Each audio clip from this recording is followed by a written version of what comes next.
Christopher रीव इसका नाम है, जिससे सुपरमैन की मूवी में सुपरमैन का किरदार निभाया था। ये जिंदगी में क्या चमत्कार है, जिंदगी एक बड़ा अच्छा परिवार, एक अच्छा सक्सेसफुल करियर, एक अच्छा परिवार, एक सफल करियर, एक सक्सेसफुल करियर।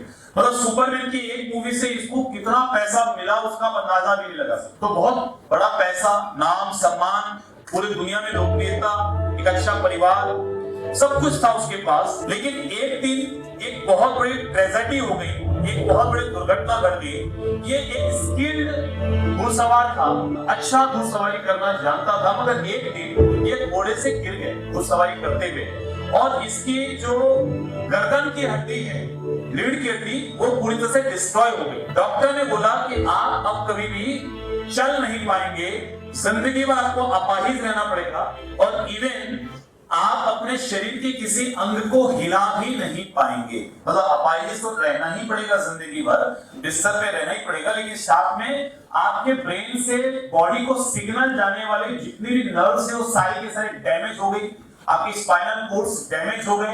अब आप अपने बॉडी को सिग्नल कभी भेज नहीं पाएंगे, आप हाथ नहीं हिला पाएंगे, आप पैर नहीं हिला पाएंगे, आप कुछ भी नहीं हिला पाएंगे, केवल आपका दिमाग चलेगा और केवल आपकी कुछ पुतलियां झपकेगी, इसके अलावा आप और कुछ भी नहीं कर पाएंगे। और उनको ये बोला कि भाई आप प्रयास मत कीजिएगा, क्योंकि अगर प्रयास आप करेंगे तो आपको निराशा हाथ लगेगी, इससे कहीं ना कहीं आपको और दुख होगा।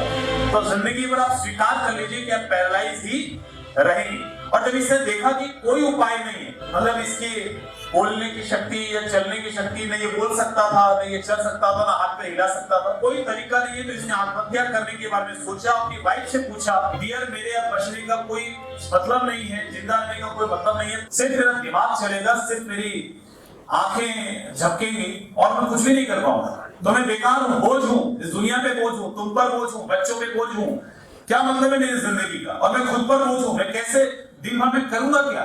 तो प्लीज मुझे इजाजत दो कि मैं मर सकूं, शांति के साथ, सम्मान के साथ मर सकूं, मुझे प्लीज इजाजत दो। इसकी वाइफ ने बोला आंसू आंखों में लेकर के कि नहीं, ये इजाजत मैं नहीं दे सकती, बिल्कुल नहीं दे सकती। मैं सिर्फ तुमको ये बोलना चाहती हूँ कि तुम इस बात का हमेशा विश्वास रखना कि मैं तुम्हारे साथ हूं, कोई फर्क नहीं पड़ता कि क्या हुआ, कोई फर्क नहीं पड़ता कि आगे क्या होगा, लेकिन मैं तुम्हें प्यार करती हूँ, मैं तुम्हारे साथ हर वक्त खड़ी हूँ, और मैं जो मेरे से हो पाएगा मैं सब कुछ करने के लिए तैयार हूँ। इसकी वाइफ ने बोला तो इसको थोड़ा हौसला हुआ। इसके बाद इसने प्रयास करना शुरू किया। डॉक्टर ने बोला ये पॉसिबल नहीं है, वाइफ ने बोला मैं जो मदद लगेगी करूंगी।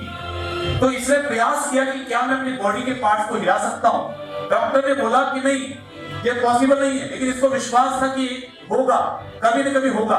और इसकी एक बहुत बड़ी सर्जरी होनी थी, जिस सर्जरी में इसका एक पुराना दोस्त, पुराना मित्र तो सर्जरी में आया डॉक्टर के रूप में, जो बचपन में साथ में खेला करता था। तो थोड़ा इसको अच्छा लगा, थोड़ा हौसला मजबूत हुआ, तो इसने वो सर्जरी से ये गुजरने के लिए तैयार हुआ, पर उस सर्जरी से कोई फायदा नहीं हुआ। And you know, you see and laughing and enjoying each other like that. ये बोला कि मैं कई सालों के बाद पहली बार हंसा, क्योंकि पुराना दोस्त था लेकिन चल नहीं सकता था, बहुत कोशिश किया, कई सारी सर्जरी इसकी हुई, ठीक नहीं हुआ। एक बहुत बड़ी चीज, अब इसको ध्यान से सुनिएगा, ये बहुत बड़ी चीज है, बहुत बड़ी चीज। मतलब मैंने जब ये सुना तो मेरी आंखों में आंसू आ गए। इसे किसी ने पूछा कि सर आप अपाहिज हो गए, ना हाथ हिला सकते थे, ना पैर हिला सकते थे, ना चल सकते थे, ना बोल सकते थे, ना कुछ कर सकते थे, तो क्या कभी आपको अपनी परिस्थिति पर रोना नहीं आया? क्या आपको दुख नहीं हुआ? इसने क्या बोला, हर दिन मॉर्निंग में 20 मिनट में रोता था, हर दिन उठकर 20 मिनट में रोता था, अपनी परिस्थितियों को समझता था कि मैं कितना लाचार हूँ, कितना मजबूर हूँ कि मैं सब कुछ करना चाहता हूँ मगर मैं कुछ कर नहीं सकता। तो मैं 20 मिनट खुल के रोता था, खुल के, वो 20 मिनट कोई डिस्टर्बेंस नहीं, मैं खुल के रोता था, मैं अपनी तकलीफ को, अपने दर्द को आंसू के जरिए निकालता था। और उसके बाद 20 मिनट रोने के बाद वो अपने आप को बोलता था हो गया आज का कोटा, चल अब जिंदगी जीना है, चल अब जिंदगी जीना है, फिर से कोशिश कर दी। तो 20 मिनट रोज, 20 मिनट रोज रोने के बाद, 20 मिनट रोज अपने नुकसान को रियलाइज करने के बाद, 20 मिनट रोज अपनी परिस्थिति को महसूस करने के बाद ये फिर से बोलता था कि चल ठीक है, छोड़, हो गया, अब काम पे निकलना है। कितना मिनट रोज रोता था ये? और हमें से कई लोग किसी पुराने नुकसान को लेकर आज तक रो रहे हैं कि सर बड़े से बड़ा नुकसान भी आपको तोड़ नहीं सकता जब तक आप टूटना ना चाहें।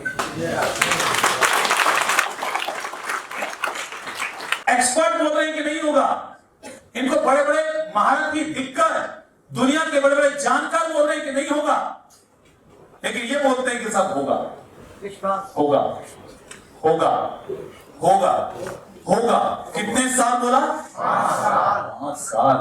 मेरे रोंगटे खड़े हो गए साहब। मैं अभी भी अगर आपके सामने बात कर रहा हूं तो मेरे शरीर में एक सिहरन दौड़ रही। 5 साल, 5 साल उम्मीद की कोई किरण नहीं, कोई एक व्यक्ति ये बोलने वाला नहीं कि होगा। पत्नी साथ खड़ी है, बोलती मैं तुम्हारे साथ हूं, लेकिन पत्नी को भी नहीं मालूम कि होगा, इसको भी नहीं मालूम कि होगा कि नहीं होगा, लेकिन एक आशा, यार इंसान हो यार, कैसे नहीं होगा, उसका बच्चा होगा, होगा, होगा, आज नहीं तो कल होगा, लेकिन होगा, होगा। उसने परिस्थितियों के सामने हार मानने से इनकार कर दिया। हर दिन वो अपनी बॉडी को ट्रेन करता रहा, कमांड देता रहा, कमांड देता रहा, कमांड देता रहा। डॉक्टरों ने बार-बार चेतावनी दी, मत करो ऐसा, मत करो, तुम निराश हो जाओगे और प्रॉब्लम में आ जाओगे। मगर वो करता रहा प्रयास, वो करता रहा। वो अपनी परिस्थिति को मानने से उसने इनकार कर दिया। एक उम्मीद लेकर, एक आशा लेकर, एक विश्वास लेकर वो रोज, और ये बहुत बड़ी लाइन, इसको थोड़ा ध्यान से पढ़िए। जब इस स्टोरी में पढ़ रहा था तो मेरा दिल दहल गया। आफ्टर 5 years, 5 साल के लंबे प्रयास के बाद वो अपने पैर को थोड़ा हिलाने में सक्षम हुआ। थोड़ा पैर को, थोड़ा हाथ को, इन उसका मूवमेंट थोड़ा। जिंदगी भर वो पूरा ठीक नहीं हुआ, पूरा ठीक नहीं हुआ, मगर फिर भी इतना ठीक हो गया कि इस कंडीशन में इसने अपनी एक मूवी डायरेक्ट की, मूवी बनाई। कितने साल लगा था ये? आप कल्पना कीजिए सर, मैं आपको सिर्फ चाहता हूं कि एक बार आप कल्पना कीजिए, विजुअलाइज कीजिए। एक आदमी बिस्तर पर पड़ा है, उसका दिमाग मजबूर है, उसका शरीर उसके दिमाग का साथ नहीं दे रहा, और डॉक्टर, बड़े बड़े एक्सपर्ट्स लगातार ये बोल रहे हैं कि ये पॉसिबल नहीं है, तुम जिंदगी भर पैरालाइज ही रहोगे, ना बोल पाओगे, ना चल पाओगे, ना उठ पाओगे, ना बैठ पाओगे, कुछ भी नहीं कर पाओगे, कोई उम्मीद नहीं, कोई उम्मीद नहीं, कोई आशा नहीं। 5 साल किस उम्मीद में, किस उम्मीद में? आपको तो अपने बार बार बोलते हैं कि कोई बात नहीं, घबराओ मत, निकल जाएंगे हम, निकल जाएंगे, कर लेंगे हम, कोई बात नहीं, कर लेंगे, आज नहीं तो कल होगा, आज नहीं तो कल होगा। 5 साल अप्लाई भी बोल रहे हैं कि नहीं होगा। हेलो, कितने साल संघर्ष करते हैं आप, कितना बार प्रयास करते हैं, असफलता मिले तो भी कितनी बार कोशिश करते हैं, हार का सामना हो तो भी कितनी बार लगे रहते हैं। मुझे बताइए, 1 महीना चेक नहीं आता, हमें से कई लोग निराश हो जाते हैं, एक टीम छोड़ के चली जाती है, हमें से कई लोग परेशान हो जाते हैं, वो नहीं हो रहा सर, ये नहीं हो रहा सर। इस आदमी को देखो साहब, जिंदगी का एकमात्र सपना कि सब किसी दिन मेरा यह हाथ मेरे दिमाग का कहना मान ले और मैं अपने बच्चे को गोद लगा सकूं, अपने बाहों में भर सकूं, गले लगा सकूं। क्रिश बोलता था, मैं तो आज शरीर से पैरालाइज हूं, अक्षम हूं, फिर भी मैं जिंदगी जीना चाहता हूं। मूवी बनाई, सब कुछ किया, सपने देखे, प्रयास किया, पर मेरे से ज्यादा पैरालाइज तो वो लोग हैं जिनका सब कुछ सलामत है और वो अपने समय को बर्बाद कर रहे हैं।